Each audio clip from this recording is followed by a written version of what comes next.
Muy buenos días, estimados participantes. Tengan ustedes la más cordial bienvenida al programa Parlamento Universitario de la Oficina de Participación Ciudadana del Congreso de la República.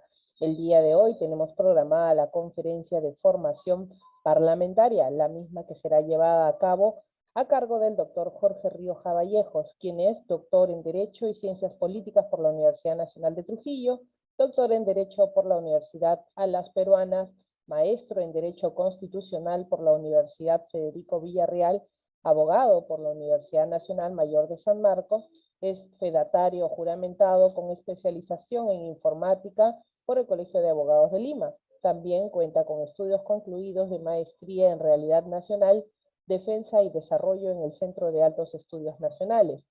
Es licenciado en Comunicación por la Universidad San Martín de Porres. Se desempeña como docente en pre- y posgrado en diferentes universidades privadas y nacionales en todo el Perú, con más de 28 años laborando dentro del Congreso de la República, una amplia experiencia que el día de hoy nos podrá demostrar en su conferencia. Antes de dar inicio a esta conferencia con nuestro magno exponente, queremos dar pase al vicerrector académico, el doctor Manuel Ibarra, que se encuentra en sala. Doctor Manuel, muy buenos días. Muy buenos días. En primer lugar, felicitar por la organización de este evento. Dar una bienvenida también a nuestros estudiantes y a todos los participantes de la Facultad de Educación de la UNAMBA. Y dar también un saludo cordial al expositor y a todos los participantes de este evento. Nuestra universidad está comprometida con este programa, que es el Parlamento Universitario, para que nuestros jóvenes pues puedan participar y conocer qué es lo que sucede dentro de nuestro Parlamento, y así en algún momento cuando ellos lleguen tendrán los conocimientos ya bastante bien establecidos, ¿no? Entonces, con estas palabras doy la bienvenida a todos los participantes a nombre de nuestra universidad. Muchas gracias. Muchísimas gracias, doctor Manuel Ibarra, vicerrector académico de la UNAMBA, Universidad Nacional Micaela Bastidas de Apurímac. A continuación, contamos con la ponencia del doctor Jorge Rioja Vallejos, quien ha sido anunciado inicialmente. Le damos los saludos respectivos. Muy buenos días, doctor Jorge Rioja.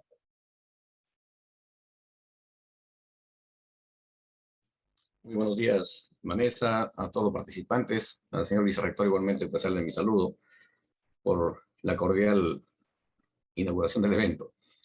En verdad, jóvenes, en estos tiempos, hablar de nuestro país resulta un gran desafío. Y mayor desafío aún es el tener que hablar de un tema como es la formación parlamentaria. El escenario que empezamos con ustedes hoy resulta para nuestra oficina sui generis, es decir, especial. En tanto y en cuanto resulta que es la primera conferencia que hacemos para una universidad en este nuevo centenario que hemos empezado a vivir.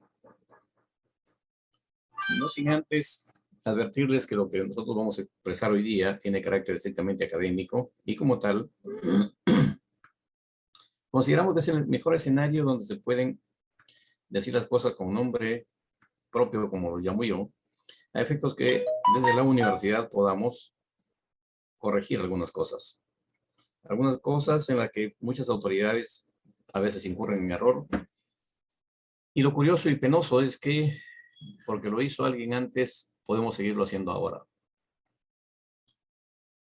Amigas y amigos, hablar de lo que es el Parlamento de nuestro país implica, en primer lugar, ubicarnos que estamos en un país que tiene una formalidad constituida por quienes nos han precedido.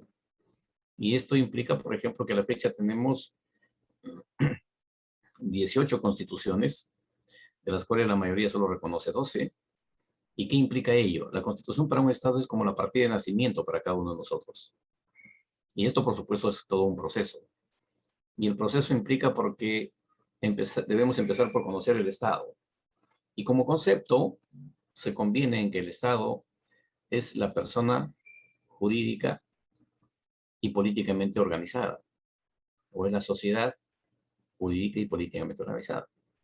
Pero para que el Estado exista, se requiere tener elementos constitutivos. Así como nosotros contamos con ojos, nariz, piernas, brazos, el Estado igualmente necesita elementos que lo formen. Y esos elementos formativos del Estado son convencionalmente también admitidos en el escenario del territorio, la población y el poder político expresado en nuestro país, en el gobierno central, el Congreso de la República y naturalmente también en el sistema judicial. ¿Cómo se administran los estados? ¿O de qué forma tienen que ponerse de acuerdo la sociedad para, en este caso, ver de que el Estado funcione? Y aquí hay un detalle de carácter semántico que debemos también precisar. Realmente quien funciona son las personas, es decir, las autoridades que nosotros elegimos en algún momento, o también hay autoridades que se imponen por la fuerza dentro de una determinada sociedad para administrarlos. ¿Y eso qué significa? Significa que, amigos y amigas, la sociedad en el devenir del tiempo ha ido haciendo diversos ensayos de cómo organizarse para convivir en paz y con opción de desarrollo integral de la persona humana. Para ello decíamos que el Estado, al constituirse, requiere de elementos como son el territorio, la población y el poder. No sin antes decirles, jóvenes, que nuestro país ha llegado a los 200 años de celebrar la proclamada independencia con una disminución de su territorio. En este periodo de tiempo, nuestro país ha perdido más de 730.000 kilómetros de territorio. Y lo que tenemos hoy considero que es un desafío para todos y debe ser un compromiso igualmente de todos, el tener que garantizar de que no perdamos un centímetro más de territorio. Sumado a ello, decíamos que la sociedad en el devenir del tiempo busca formas de cómo administrar este Estado. Y en ese contexto nos encontramos con que, por supuesto, hay formas de gobierno llamadas así también, como son el tener gobernantes elegidos, el precedente que tenemos nosotros en nuestro país, de que la sociedad que nos precede era gobernada por el Inca y que el Inca era hijo del Sol y como tal tenía que tener un hijo varón para ser el heredero y continuar con la administración del Estado. Pero ¿qué hemos tenido hasta hoy? Que el ser humano en ese desafío de búsqueda y de investigación y la inquietud que tiene en sí por conocer cosas, encuentra que hay una forma que nos permite convivir a todos, respetando todos igualmente nuestros derechos y libertades. Y se conoce con el nombre de democracia, que tiene que ver con el poder del pueblo. ¿Y esto qué significa? En nuestro país se nos reconoce el derecho del ejercicio del derecho político a partir de los 18 años, cuando estamos, digamos, con nuestro DNI habilitados para poder votar. Y por lo tanto, la ciudadanía también resulta ser un elemento habilitante para el ejercicio de los derechos políticos. Una vez que vamos a un proceso electoral, van a participar diversos actores, entre ellos los partidos políticos. Y por supuesto, a través de los partidos políticos, los candidatos. Y de esos candidatos, que son los menos, los electores, que somos los más, vamos a tener que elegir entre ellos, en tanto se mantenga, por supuesto, el voto preferencial. ¿Quiénes deben representarnos?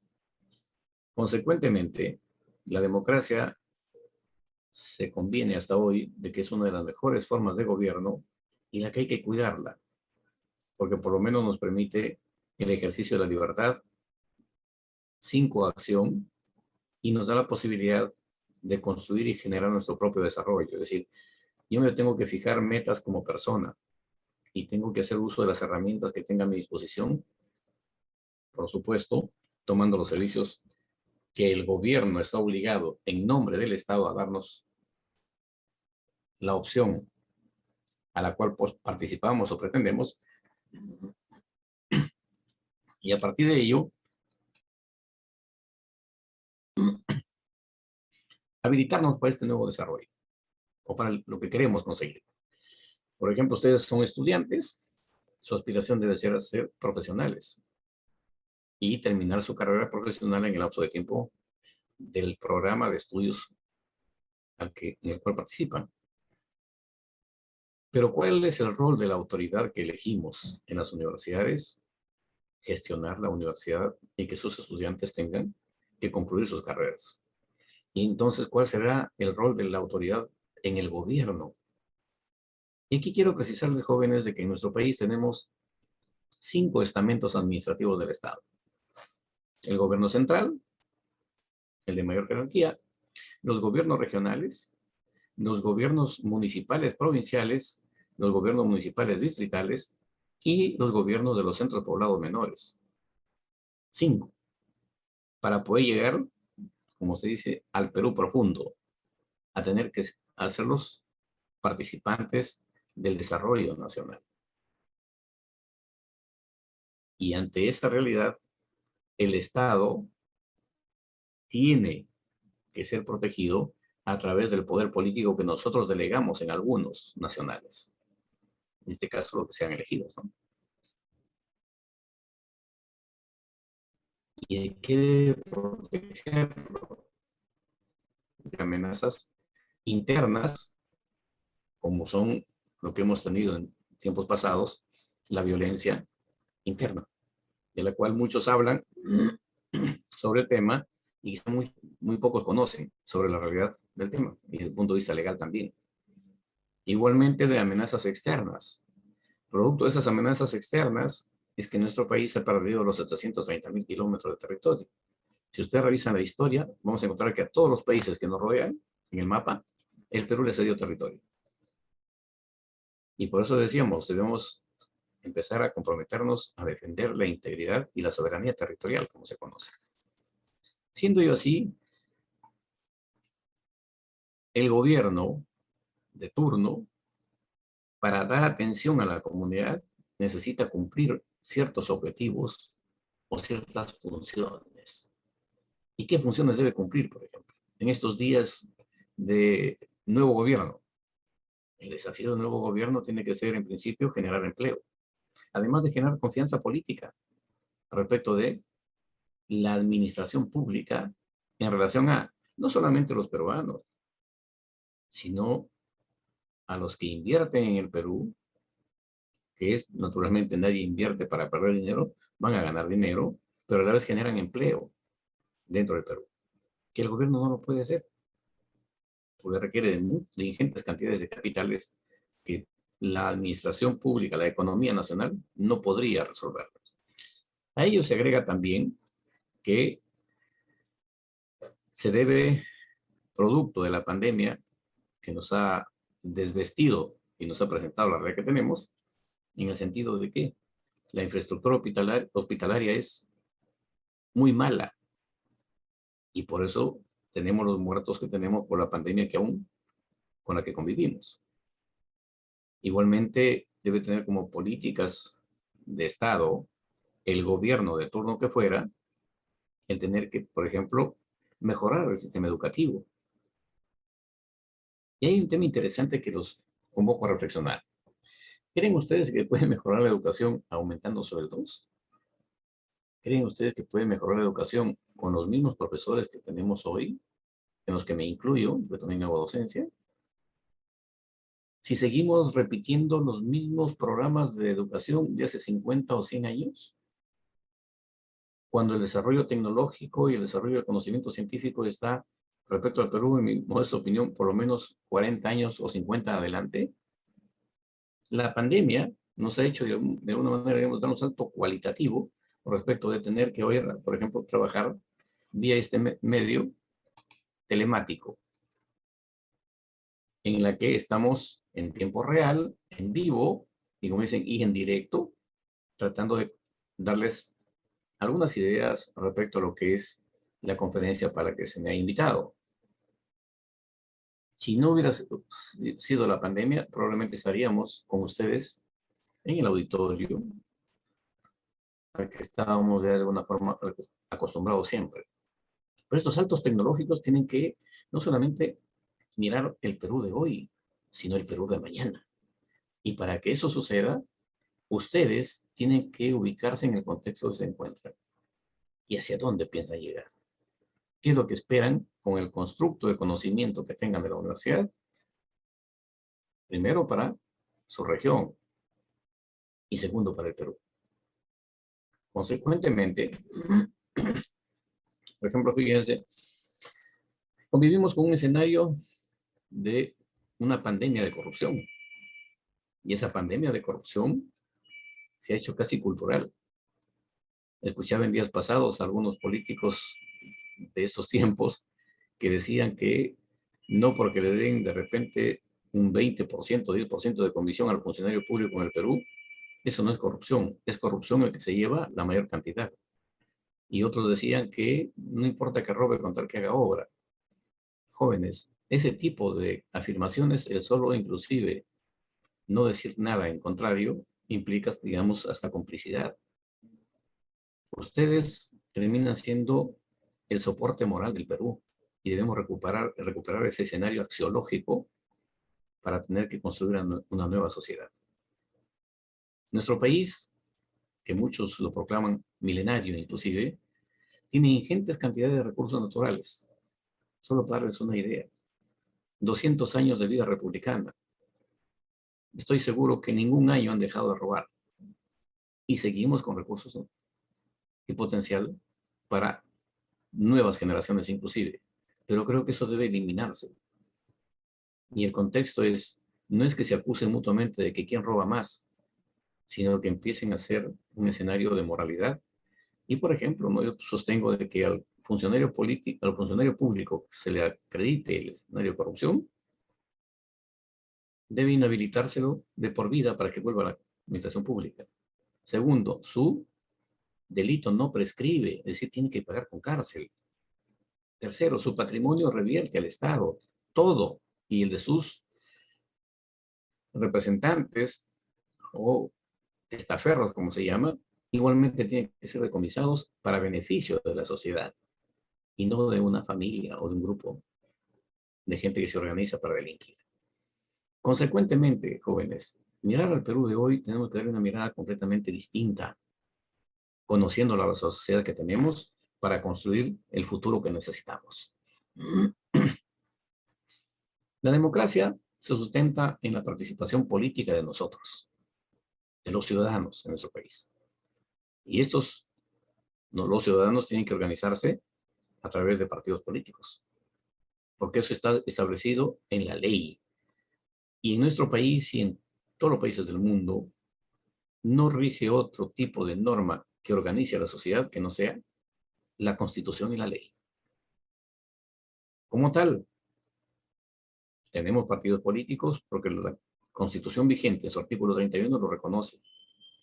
Luego tenemos la ley de partidos políticos, que es la norma que permite y que dispone o que establece la forma de cómo debemos actuar para participar en los procesos electorales que nos convoquen, para elecciones municipales, elecciones regionales, elecciones nacionales, en las que se eligen congresistas y el presidente de la República inclusive.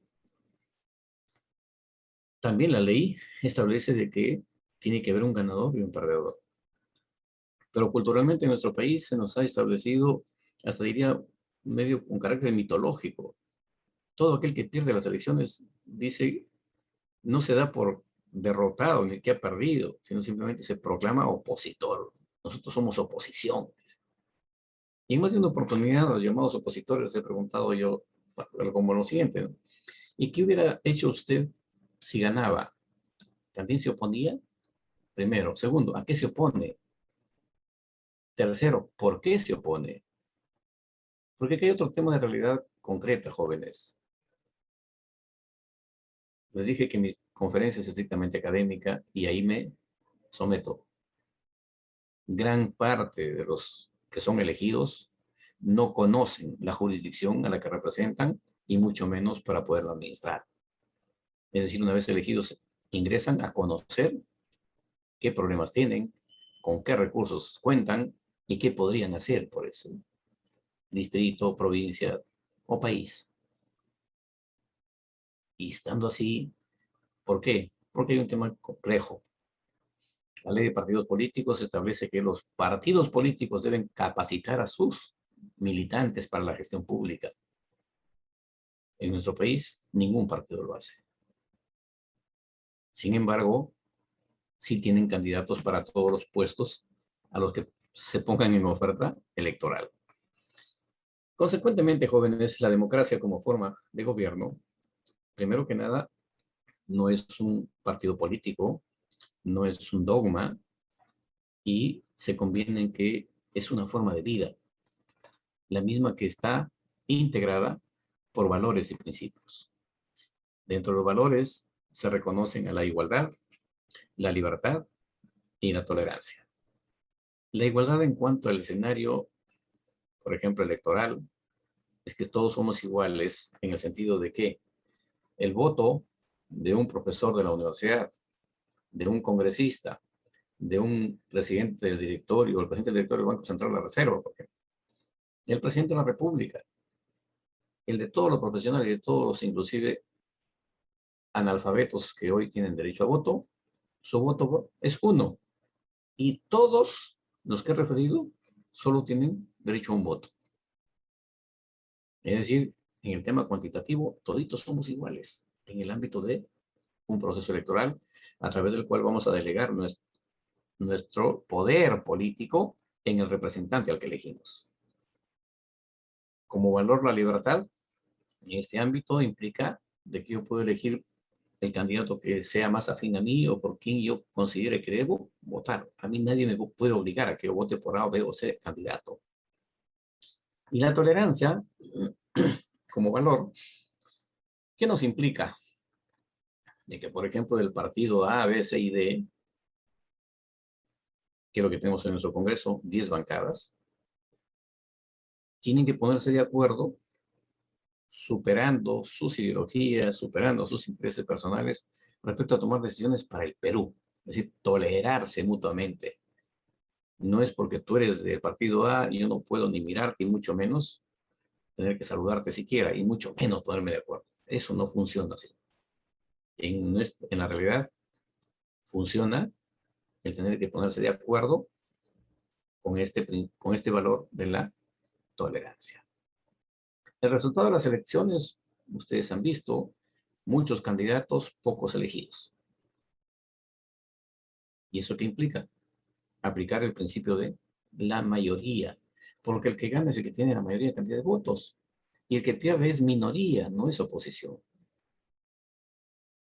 Entonces, tenemos que en la democracia funcionan las mayorías y las minorías, no las mayorías o no el oficialismo y la oposición. Esos son constructos de conveniencia política porque pretenden probablemente a través de ese mecanismo conseguir algún beneficio político futuro. Pero lo real y concreto, lo teórico y lo práctico, con lo que convivimos es que en un proceso electoral, quien gana es mayoría, porque difícilmente hay unanimidad, y quien pierde es minoría. Y toda esta realidad, mis amigos, está regido por el ordenamiento legal del Estado, que implica la Constitución, que implica el tema de las leyes que se desarrollan para reconocernos y para habilitarnos el ejercicio de esos derechos. Porque aquí también debo decir lo siguiente. Las constituciones en el mundo están reconocidas como que tienen carácter estrictamente declarativo.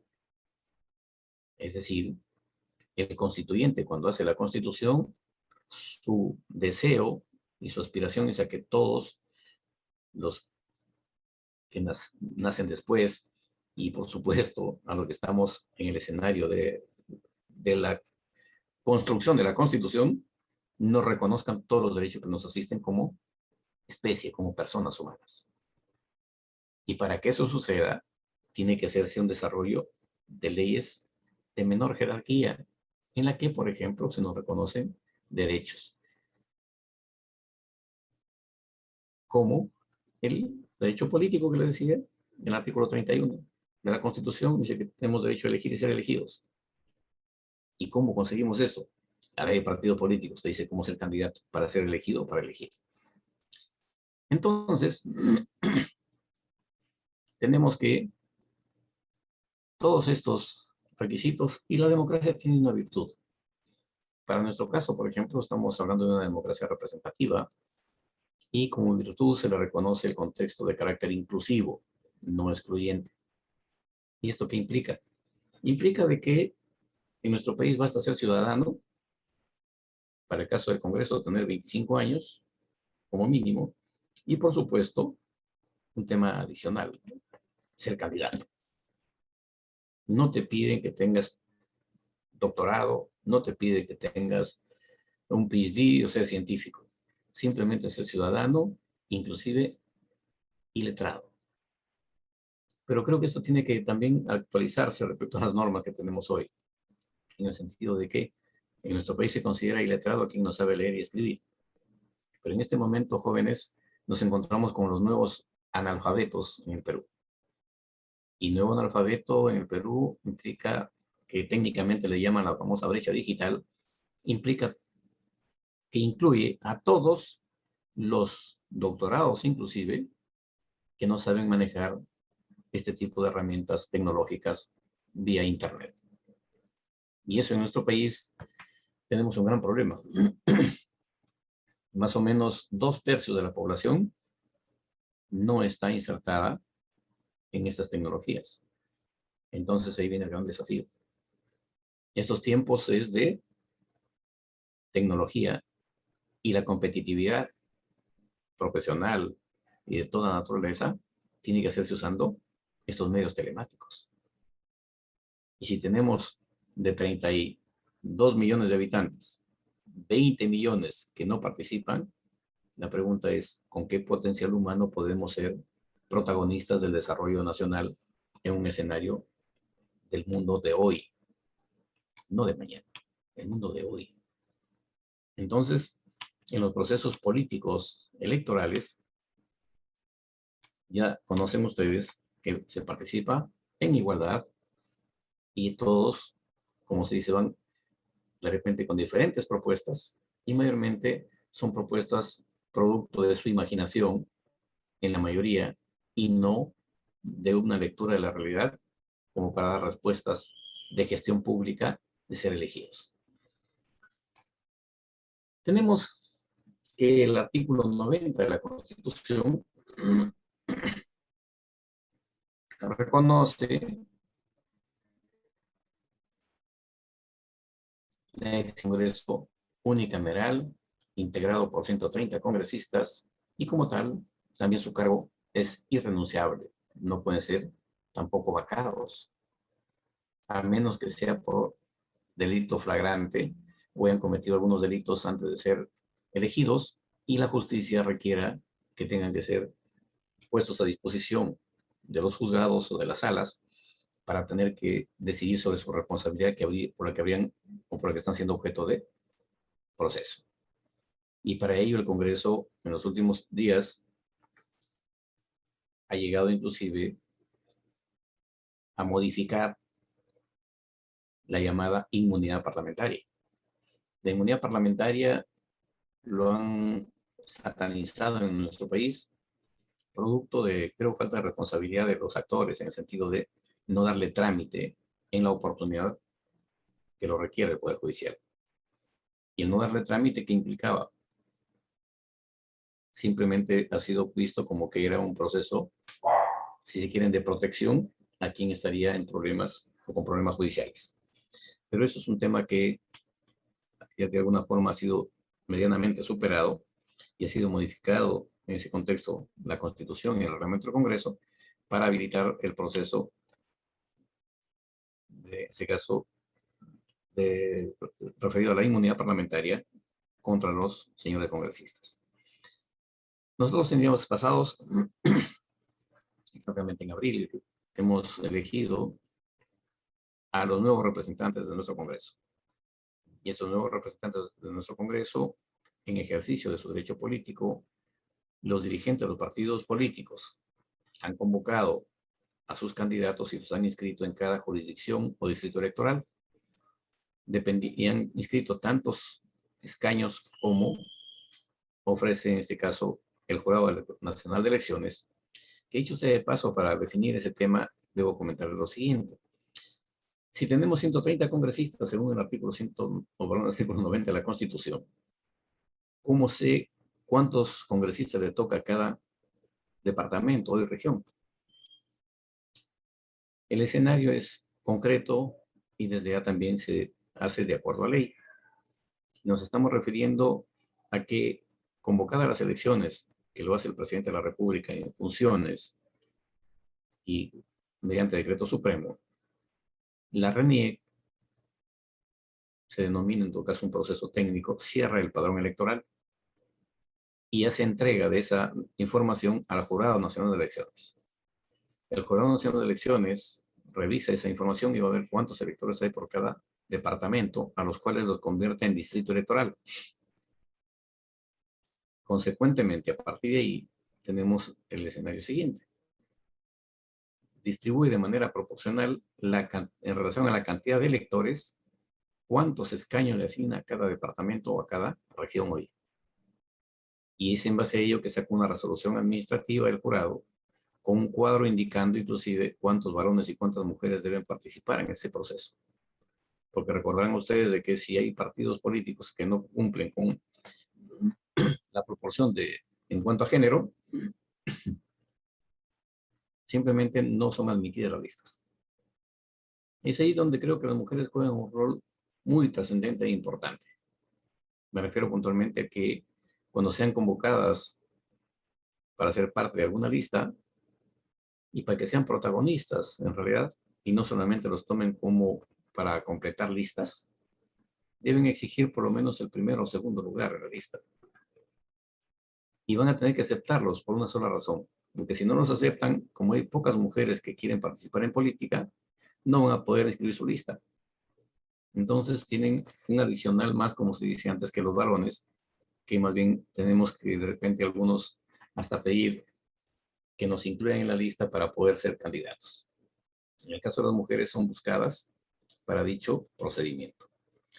Consecuentemente, ¿para qué sirve o cuál es la naturaleza del Congreso? Elegido nuestros congresistas, hay todo un procedimiento que tiene que cumplirse. Es decir, ellos ya fueron elegidos en el proceso electoral, sí. Por lo tanto, su elección tiene carácter legal, sí. Legítimo, también. Pero requieren de un acto constitutivo para el ejercicio del cargo. Y una vez que están incorporados, por supuesto, nuestros congresistas tienen que cumplir funciones dentro del Congreso. Sin embargo, nos encontramos con que, ¿qué sucede si es que no se incorporan? Es decir, si no cumplen con esta formalidad de prestar el juramento, según nuestros procedimientos, no pueden ejercer el cargo. Es como los jueces o los gobernadores regionales, los alcaldes. Si no prestan juramento, no pueden asumir el cargo. Entonces hay esa formalidad que le da legitimidad, la llamada social, si quiere. Cumplir ese procedimiento, por supuesto que ya quedan habilitados para el ejercicio del cargo. Entonces, a partir de ahí, nos encontramos con que en nuestro país, la representación parlamentaria viene, por supuesto, dependiendo de los intereses de cómo han sido inducidos los electores en cada circunstancia. Tanto es así que fíjense que de repente en alguna región, como puede ser la de ustedes, los mismos electores, ¿no? Hace 10 años eligieron al partido A, que es completamente adverso al partido Z. En este último proceso electoral han elegido al partido Z. Entonces hay que un poco preguntarnos, ¿no? Hace 10 años A, 10 años después Z, ¿qué pasó? Los decepcionaron, no hubo un escenario siquiera de participación directa con el elegido. ¿Por qué ese cambio radical de un extremo a otro? Y recuerden que la representación parlamentaria expresa en nuestro Congreso una representación geográfica, ideológica y también socioeconómica. Decíamos entonces que la proporción a la cantidad de escaños que prevé el contexto de lo que es la cantidad de electores. Por ejemplo, tenemos departamentos como Madre de Dios, que geográficamente quizás sea más grande que Lima inclusive, en cuanto a extensión, pero tiene más o menos 250.000 electores. ¿Cuántos congresistas le corresponde elegir? Uno. Pero Lima tiene 12 millones de electores. Lima va a elegir 36. Es decir, más de un tercio de la representación nacional, o casi un tercio de la representación nacional. Y tenemos así, como por ejemplo Piura y La Libertad, eligen a 7. Ancash, Cusco, Junín, Lambayeque, Puno, más o menos 1,5 millones de electores, eligen a 5. Arequipa y Cajamarca eligen a 6. Luego tenemos Callao, Ica, Loreto y San Martín, 4. Que tiene más o menos 1.200.000 electores. Pero Amazonas, Apurímac, Moquegua, Huancavelica, Pasco, Tacna, Tumbes, eligen solamente a 2. ¿Por qué? Reitero, por la cantidad de electores. Entonces, mis amigos, los congresistas elegidos en cada uno de las regiones hoy, que para el proceso electoral se convierten en distrito electoral, van a venir por el voto preferencial elegidos primero de los partidos que tuvieron mayor adhesión, mayores votos. Segundo, de que van a repartirse, por ejemplo, imagínense ustedes, en el de Madre de Dios, si hay 2 partidos o 3 partidos, porque ojo, casi en todo el Perú se presentan los 15 o 20 partidos, presentan listas. Y solo 2 o 3 tienen la representación política. Entonces, la representación que decíamos de Tumbes, de Tacna, de Loreto, de Ucayali o de Apurímac, tiene que venir a Lima. Se incorporan sus congresistas y a partir de ese momento representan al Perú. ¿Fueron elegidos por cada uno? Sí, pero van a representar al Perú. Y por supuesto, cada uno con mantienen su ideología política o su credo político. Pero todos ellos, reitero, tienen que ponerse de acuerdo en relación a cómo va a funcionar el Congreso y qué decisiones deben tomar. Esta representación política tiene como escenario que representa, entre otros, a los diversos grupos de profesionales. También representan a los empresarios, también a los trabajadores y, por supuesto, a la diversidad étnica que tenemos en el Perú. Además de los diversos credos religiosos. Entonces, con todo el cumplir los congresistas en el Congreso. Una de las funciones que se consideran principales que tienen los señores congresistas, una vez que son elegidos e incorporados, es la de representarnos.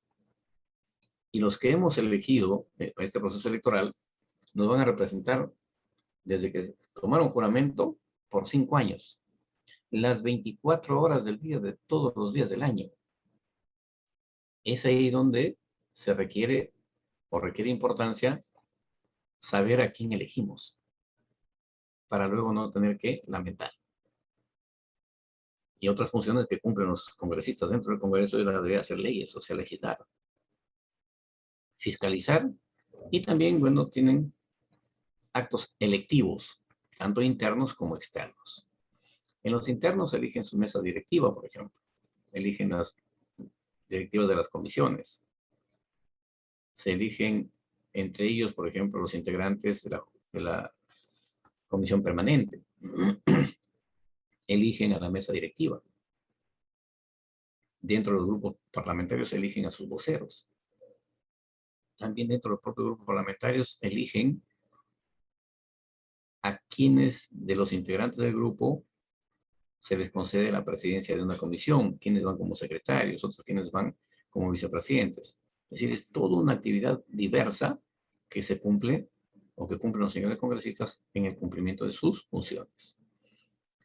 Y en el contexto de legislar, o perdón, de fiscalizar, por supuesto, ellos cumplen una función primordial, el tener que supervisar en qué se gasta el presupuesto en cada gobierno municipal o gobierno regional, o también en las instituciones del Ejecutivo. ¿Cuál es la naturaleza del Congreso? El Congreso, desde ya se considera que su naturaleza es político-jurídica. Y además, es el centro del debate político nacional. Y ese escenario de debate político nacional, ¿para qué es útil? Nos va a ser útil para que los señores legisladores tomen decisiones en cuanto se refiere a si hay un problema de carácter nacional, aprobar de repente una ley o modificar la que estuviera para que se dé solución a la conflictividad sociopolítica que hubiera. Pero ¿qué pasa si es un tema de carácter regional? El Congreso de la República es el titular del desarrollo legislativo del país. Y como tal, jóvenes, tenemos en nuestro país más de 1.800 distritos, más de 200 provincias. Ahí nomás ya tenemos 2.000 instituciones públicas. Por supuesto, sumemos a ello los 19 ministerios, sumemos los organismos autónomos llamados constitucionales como Tribunal Constitucional, Defensoría del Pueblo, Fiscalía de la Nación, Banco Central de la Reserva, el mismo Poder Judicial. Y como tal, el Congreso debería aprobar al menos una ley al año para cada institución. Recordarán ustedes que en el ámbito de la realidad, me reitero, el Congreso es el único facultado para producir legislación. ¿Qué ha hecho el Congreso ante este desafío mayúsculo? Simplemente ha tenido que delegar facultad legislativa en los gobiernos regionales y en los gobiernos locales. ¿Por qué? Porque no podría producir 2.000 leyes al año. Nuestro Congreso tendría que, al final, en 5 años, producir 10.000 leyes por lo menos. Y ojo, sería una razón por cada institución. Y eso es imposible. Entonces, ¿qué hace el Congreso? Autoriza que los gobiernos regionales aprueben ordenanzas regionales mediante la delegación de facultades en su ley orgánica, artículo 37. Y para los gobiernos locales, igualmente, delega facultades mediante el artículo 9 de su ley orgánica, que en este caso es de municipalidades, para que el Consejo Municipal con el alcalde puedan producir ordenanzas municipales que tienen, igual que las ordenanzas regionales, rango de ley. Sobre estas normas, cuando son de repente contrarias al ordenamiento legal, hay 2 procedimientos de excluirlas, con otra ordenanza que las derogue, o en todo caso vía un proceso de inconstitucionalidad, que solamente el Tribunal Constitucional lo puede resolver. Pues bien, ya están elegidos nuestros congresistas, ya han prestado juramento. ¿Cómo funcionan a nivel interno? ¿Cómo se organizan? Y tenemos la siguiente realidad. El Congreso, dentro de lo que es su funcionalidad como institución, tiene 2 escenarios de funcionalidad. El contexto de la organización parlamentaria, que solo está integrada por los congresistas, y el servicio parlamentario por los trabajadores de la institución. En la organización parlamentaria están incluidos el Pleno, los 130 congresistas, la Comisión Permanente, el Consejo Directivo, la Junta de Portavoces, la Mesa Directiva, la Presidencia, las comisiones ordinarias, que son 24, y por supuesto, el tema de los grupos parlamentarios, que son organizaciones que facilitan el procedimiento de funcionamiento de la institución Congreso. Tenemos igualmente que en el ámbito administrativo, es decir, el servicio parlamentario, hay un funcionario dentro de la institución que se denomina o se llama, el cargo se denomina oficial mayor. El oficial mayor es el servidor de la institución de mayor jerarquía administrativa. Tanto así que inclusive en el supuesto que hubiera una disolución del Congreso, asume la titularidad del pliego presupuestal de la institución Congreso. Y es el oficial mayor. El oficial mayor, para ser tal, naturalmente requiere que sea propuesto por la presidencia o la mesa directiva y debe ser ratificado por el consejo directivo. Si no, no podría ser oficial mayor. Luego tenemos la Dirección General Parlamentaria, que es, digamos, el suboficial mayor, la Dirección General de Administración y la Oficina de Auditoría Interna. Ello es parte de todo este proceso de funcionamiento de la institución Congreso de la República. En días pasados, el Parlamento saliente, en este caso, estuvo trabajando en el escenario, por ejemplo, de lo que es la reforma del artículo 90 de la Constitución, en el sentido de que debe hacerse un Congreso bicameral, una Cámara de Senadores y una Cámara de Diputados. Pero ¿qué pasa respecto a eso, jóvenes? Tenemos un gran problema. Y el problema es que mediáticamente se ha satanizado a la institución Congreso, que no entienden, por ejemplo, de que los 130 congresistas prácticamente desaparecen en cuanto a representación se refiere. La media internacional establece que debe ser un promedio entre 60 a 70 mil personas que tenga como representante a un legislador. En nuestro país, más o menos son casi 400.000 personas por cada congresista. Es decir, estamos subrepresentados. Pero cuando alguien plantea el tema de que se deben incrementar más congresistas, si no lo linchan en la vía pública todavía es porque, bueno, creo que entre otras cosas no tienen ni siquiera idea, como lo que se escucha en estos tiempos, ¿no? Nueva Constitución. Le preguntan, ¿qué quieres cambiar la Constitución? No sé, ¿has leído? No sé. Entonces, ¿pero por qué nueva Constitución? Queremos nueva Constitución simplemente. Es decir, un poco repetir lo que se escucha bonito, porque eso es lo que me convence. Jóvenes, nuestro Congreso, para poder cumplir con su finalidad legislativa, requiere tener procedimientos y, por supuesto, valerse de insumos. Y esos insumos, uno de los principales, que es para efectos de legislar, es lo que se denomina iniciativa legislativa o proyecto de ley. ¿Y esto cómo funciona? ¿Cómo opera?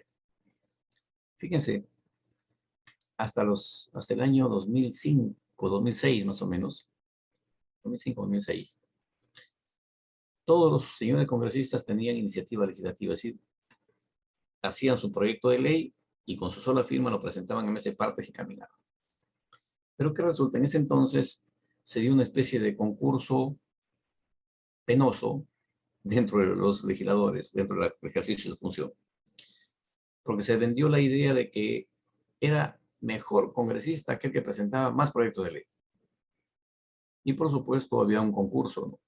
Quién presentaba más en el día o en la semana o en el mes. El tema es que llegaron a acumularse alrededor de 18.000 proyectos de ley, más o menos. Y no fueron aprobados, creo que ni 1.500. Sumado a ello de que inclusive fueron acusados muchos de plagio y otras deficiencias más.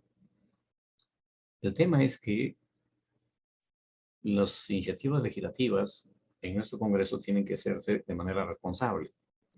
¿Y eso qué significa? En primer lugar, por ejemplo, un tema que es, digamos, observado en todo el país, la contaminación ambiental, que puede ser por residuos mineros, que puede ser en todo caso por residuos de combustibles o por residuos de industrias. ¿Se va a dar en todo el país? Sí. Entonces eso podría ser, por ejemplo, motivo de una ley. Y para eso necesitamos hacer un proyecto de ley. Y ese proyecto de ley tiene, por supuesto, una estructura, un formato y un procedimiento de cómo justificar el por qué necesitamos de que se apruebe una ley, por ejemplo, para evitar esa contaminación que hemos estado refiriendo.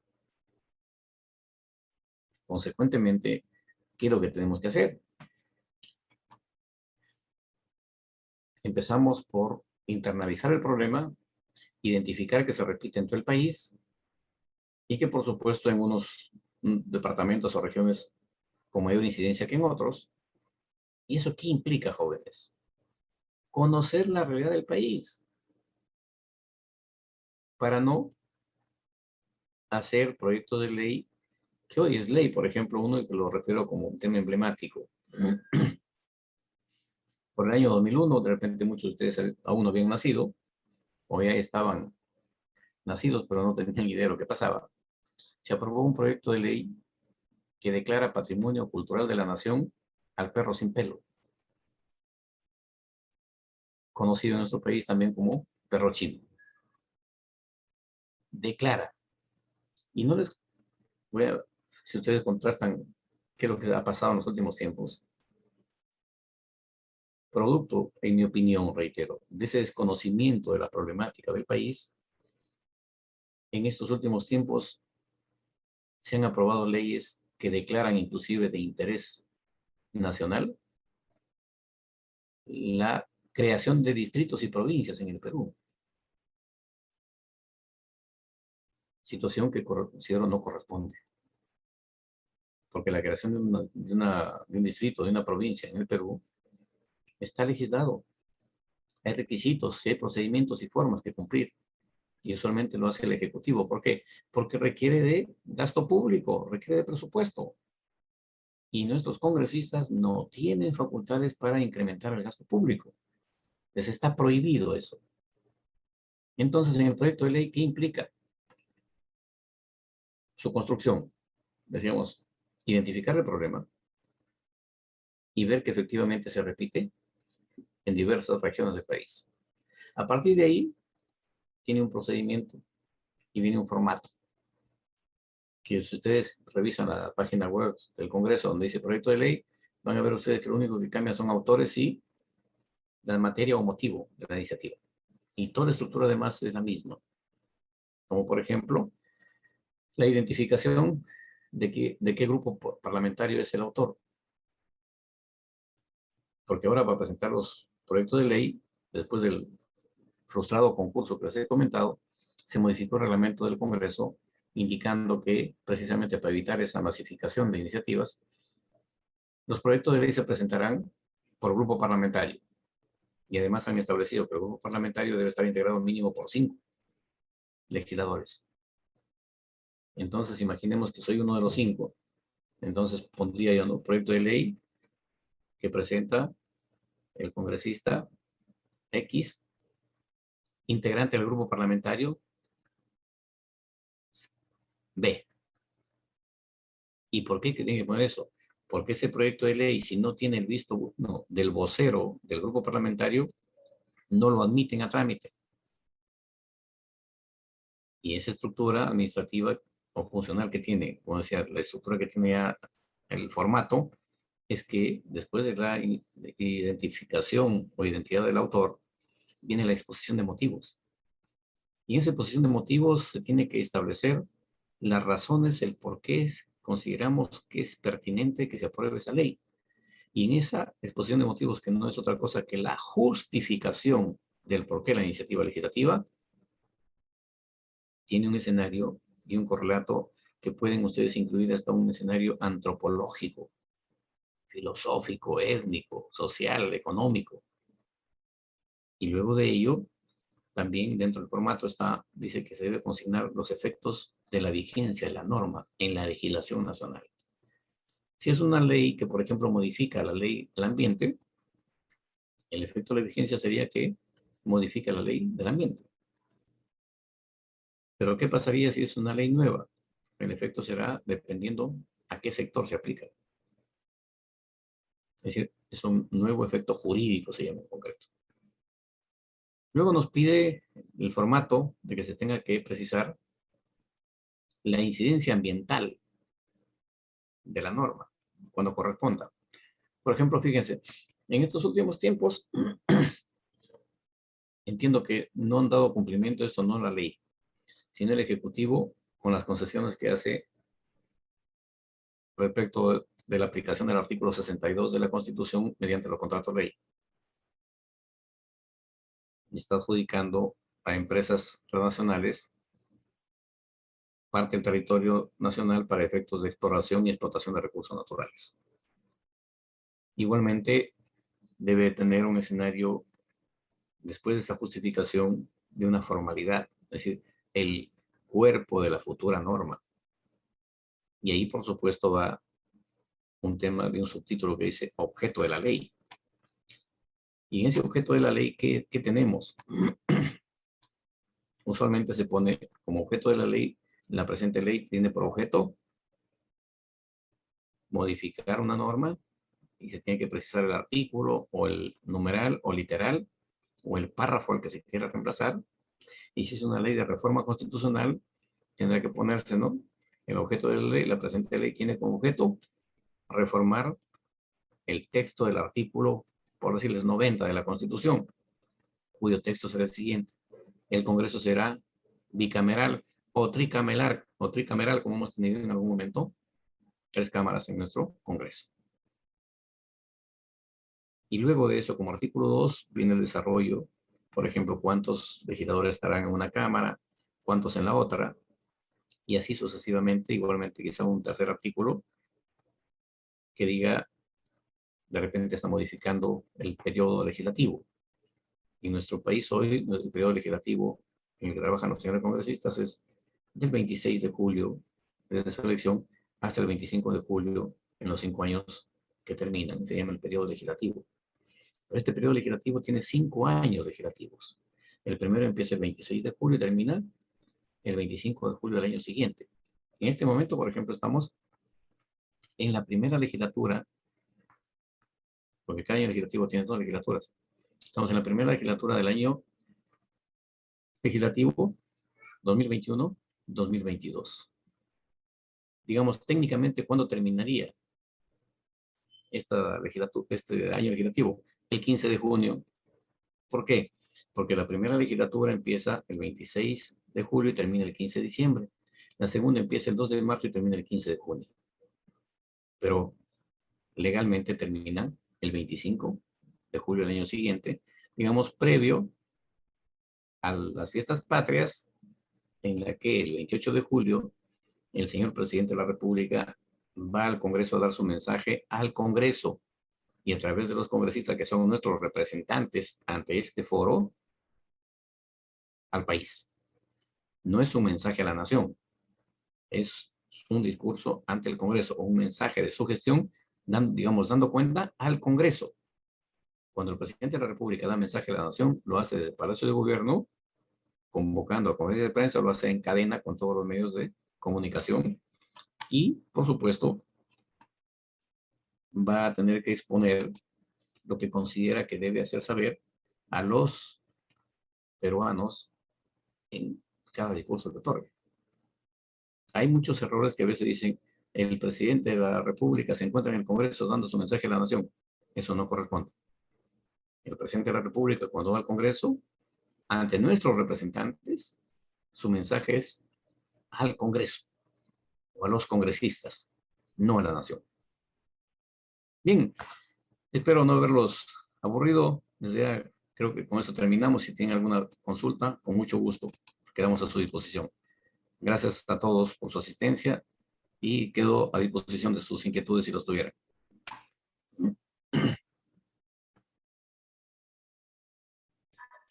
Muchísimas gracias, doctor Jorge Rioja Vallejos. Sí, efectivamente tenemos algunas preguntas que han sido ingresadas por intermedio del chat de Zoom. Tenemos, por ejemplo, la pregunta de Luz Merli Gamarra, que pregunta, ¿qué pasaría si un congresista dentro de los 5 años no cumple bien su función? ¿Qué medidas se tomarían? Bueno, la pregunta es, digamos, un poco inductiva a tener que producir normas que lo sancionen. El tema está en que si el congresista no hace, ya no es culpa de él, sino de los que lo eligieron, porque no hay sanción ni en la Constitución, ni en la Ley Orgánica de Elecciones, ni en el reglamento del Congreso, digamos una sanción que podría ser, por ejemplo, pecuniaria si no va a trabajar, si lo tiene el Congreso. Pero sanción respecto a sus electores, ninguna. Y habría que de repente hacerlo, no lo sé, pero dependerá mucho de la voluntad política para que lo aprueben, si es que efectivamente los futuros elegidos se sometan a un escenario de tener que, digamos, pues, acreditar productividad, ¿no? Solo podría ser así. Por ahora no hay sanción alguna. Tenemos la pregunta de Roxana Batallanos. ¿Cuál es el mecanismo de la reforma constitucional? Muchas gracias. En nuestro país, la reforma constitucional, con la constitución vigente, está establecida en el artículo 206. Y se presenta la iniciativa, simplemente se distingue de las otras en el sentido que dirá como título Ley de Reforma Constitucional. Y desde ya, cuando eso se anuncia en ese proyecto, se ingresa por mensaje de partes, va a ir a la oficialía mayor, y generalmente el oficial mayor con el primer vicepresidente, por la materia de la iniciativa, lo derivan a cada una de las 24 comisiones, siendo que por reglamento pueden enviarlo hasta 2 comisiones. En el caso de la reforma constitucional solamente va a la Comisión de Constitución. La Comisión de Constitución, primero el personal técnico propone un predictamen, que si los congresistas lo aprueban se convierte en dictamen. Este dictamen el presidente de la comisión lo envía a la presidencia del Congreso para que sea considerado para ser visto en la agenda. La agenda lo aprueba el Consejo Directivo. Y una vez que esté en agenda, en cualquier momento puede ser puesto a debate en el Pleno, dependiendo también de la voluntad política y acuerdos que tomen los legisladores o los grupos parlamentarios. Para que sea aprobada la reforma constitucional, se necesita mínimo 87 votos. Y hay un detalle adicional. Toda ley de reforma constitucional que sea aprobada por el Congreso no es objeto de observación por el Ejecutivo. Es decir, la autógrafa de ley enviada a Palacio de Gobierno para que sea promulgada, solo será promulgada, no puede ser observada por mandato constitucional por el Ejecutivo. Porque hay un detalle, ¿no? Las otras leyes ordinarias, cuando están enviadas las autógrafas a Palacio de Gobierno, tenemos el siguiente escenario. El Ejecutivo tiene 15 días para analizar su, digamos, pues, aplicación en el derecho nacional. Si lo encuentra que, por ejemplo, resulta que le va a generar gasto público y no puede atender, lo va a observar y lo devuelve. ¿Qué pasa si lo devuelve? Si lo devuelve, regresa al Congreso, es decir, está observada, en condición de proyecto de ley. Lo que habíamos hablado del dictamen no existe, o la autógrafa no existe, el dictamen tampoco, y el dictamen menos. Vuelve a foja cero, si en todo caso, al Congreso cuando es observado. Ahora el Ejecutivo también tiene otra opción. No lo observa, tampoco lo promulga y guarda silencio. Si guarda silencio, el presidente del Congreso queda habilitado para su promulgación. Pero el procedimiento también de reforma constitucional, no solamente el proyecto puede hacerlo un grupo parlamentario, también lo podemos hacer los ciudadanos, también lo puede hacer el defensor del pueblo, también lo puede hacer el fiscal de la nación. Es decir, hay diversos estamentos habilitados para proponer dicha reforma y el procedimiento es el que se ha referido para todos, sin distinción. Gracias, doctor Jorge Rioja. Tenemos la siguiente pregunta de Erika Quispe Collavino. ¿Cuáles son las funciones de la comisión permanente y qué sucedería si el presidente cerrara el Congreso? Las funciones de la comisión permanente están sujetas a lo que establece su reglamento, tienen muchas limitaciones. Entre otros, por ejemplo, la Comisión Permanente no puede reformar la Constitución. Sin embargo, la Comisión Permanente tiene facultades para designar funcionarios públicos también. ¿Y qué pasa si disuelven el Congreso? Tenemos en este caso un precedente, digamos, fresco. El señor Vizcarra disolvió el Congreso.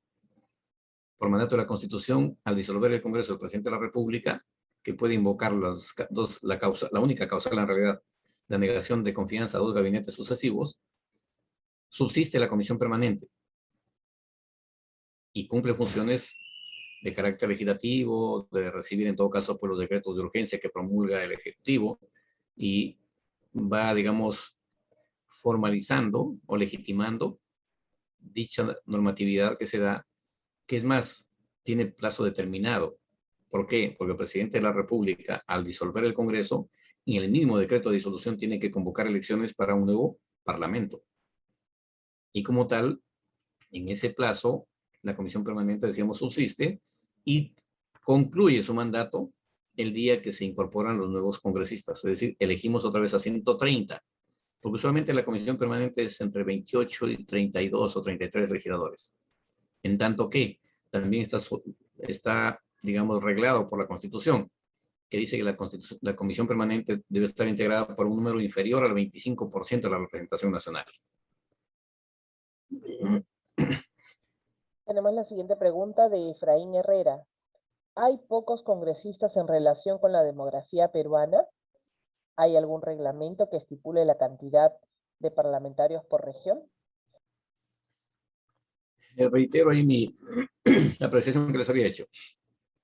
En realidad, el contexto de cuántos congresistas por cada región o por cada grupo de electores está determinado, por supuesto que sí. Y es por eso que el Jurado Nacional de Elecciones, los 130 escaños, los redistribuye en razón a la cantidad de electores que tiene cada región. Y esa data lo acredita la RENIEC. Y sobre esa data que RENIEC acredita es que el jurado redistribuye los escaños. Perfecto. Tenemos una pregunta ya un poco más relacionada a nuestro programa. ¿Cuál es la importancia del Parlamento universitario? ¿Y cuáles son las funciones que tenemos? Y si es que se pueden realizar dentro del Congreso. Sí, fíjense, el tema es un poco el siguiente. Este programa, primero que nada, depende de la Oficina de Participación Ciudadana del Congreso. Y se optó por llegar así a las universidades a efecto de socializar en principios el tema, entre otros, el contexto de lo que es la democracia, entre otros, también el tema de la responsabilidad que deben asumir ustedes como estudiantes y como futuros profesionales, respecto a qué? A que nos ayuden a construir la cultura política que el país necesita en relación a tener que elegir cada vez mejor, en el sentido de, no al que nos regalaba un lapicero o un cuaderno, sino a quien tenía propuestas efectivamente de dar solución a nuestros problemas. Y es así que el programa aparece y los últimos años lo hemos, digamos, pues posesionado dentro de lo que es el Perú y de hecho se han hecho el Parlamento Universitario en más de una oportunidad en el hemiciclo del Congreso con participantes de las diferentes regiones del Perú y producto, entre otros, de la pandemia y de presupuesto, se ha dejado de hacer. Probablemente quizá en esta nueva gestión, esperemos de que quizás se consiga los recursos y ya volvamos a la anormalidad que nos ha dejado la pandemia. Y en verdad sí nos gustaría mucho que se hagan en el Congreso de nuevo porque es una experiencia completamente distinta. Por ejemplo, cuando hacíamos parlamentos presenciales en provincias, llevábamos, digamos, pues medallas para todos los jóvenes simulando que eran legisladores en realidad. Y los organizábamos de tal manera que resultaba bastante interesante y fructífero porque, primero que nada, debemos empezar por entender lo siguiente. En ninguna parte, ni en ninguna institución pública ni privada se enseña a ser congresista. Tampoco se enseñan los derechos políticos que se tienen. Y mucho menos se enseña, por ejemplo, derecho parlamentario o procesal parlamentario. Entonces nosotros tratamos desde nuestra perspectiva académica socializar con ustedes más o menos cuáles son los procedimientos y dejarles alguna guía y alguna forma. ¿A razón de qué? Hay más de una iniciativa legislativa ciudadana en la que, por ejemplo, los convoco a ustedes que tienen una mejor apreciación de la vida en relación a que la gente no sea, digamos, pues usada para que solamente algunos se tomen la foto. Me refiero a lo siguiente. Hay muchos ciudadanos que son vehementes y tienen sus perspectivas propias y quieren ser protagonistas y líderes y empiezan a comprar su kit en la OMPE, sacan su proyecto de ley, buscan firmas y van a un escenario mínimo de 2 años para que puedan validar su proceso. Imaginemos que lo consiguieron, ese procedimiento. Van a presentarlo al Jurado Nacional de Elecciones. El Jurado Nacional de Elecciones, ¿qué hace? Lo deriva a la RENIEC para que verifique si las firmas son reales, si son, digamos, pues, de los que dicen que han firmado. Y de repente les observan, le dan otro plazo. Ya pasaron 2 años. Imaginemos que ya completaron los 2 años. Y resulta que justo su documento, el jurado lo valida, digamos, en noviembre o diciembre del año. Entonces lo envía en enero o febrero. El Congreso empieza a legislar en marzo y tiene ya otros proyectos anteriores. ¿Qué ha pasado o qué va a pasar? El 15 de junio acaba la legislatura. Entonces ahí, amigos, tengo 2 sugerencias. La primera, si se van a ese proceso de que se tomen la foto siempre y lo publiquen en el Diario del Pueblo, bien vale. Lo único que sí les digo que gastan energías y recursos económicos a veces o casi siempre por gusto. ¿Por qué? Porque si hacen ese proyecto o hacen esa caminata, deben procurar que llegue entre mayo y junio al jurado, para que así el jurado pueda hacerlo de repente, entregarlo al Congreso, digamos, pues ya en agosto. Entonces van a tener por lo menos 1 año para que pueda tener opción de ser visto ese proyecto. Si no es así, terminada la legislatura, terminado el año legislativo, casi siempre van a archivo. La otra opción, que es en mi opinión la más técnica y económica, se reúnan, efectivamente, eso hay una opción, y no se compliquen la vida comprando kit y buscando firmas. Vayan al colegio profesional que corresponda. Si es sobre salud, al colegio médico. Si es sobre tema de constitución o al colegio de abogados. Y que presente la iniciativa. Con nombre de ustedes, háganlo por escrito si quieren, para que tengan su cargo, que lo dejaron al decano. Entonces, el colegiado del colegio profesional va a hacer suya la iniciativa y lo va a presentar al Congreso y de repente no han gastado ni 100 soles, por decirles en el mejor de los casos. Que lo otro demanda movilización, toma de firmas y una serie de gastos que en mi opinión resultan ser poco beneficiosos porque al final terminan siendo archivados.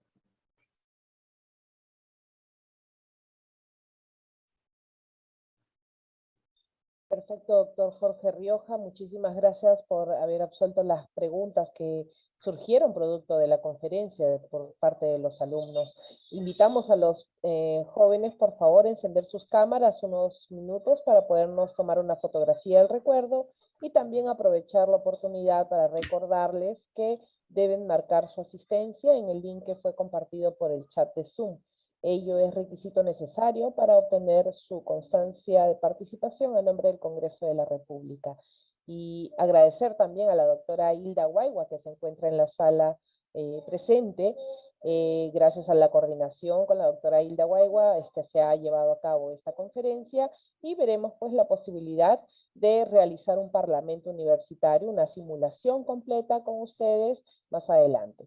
Estaremos en contacto, doctora Hilda. Muchísimas gracias. Doctor Jorge, creo que quería decir algo. Sí, veo que aquí pone una pregunta, ¿qué son las normas constitucionales?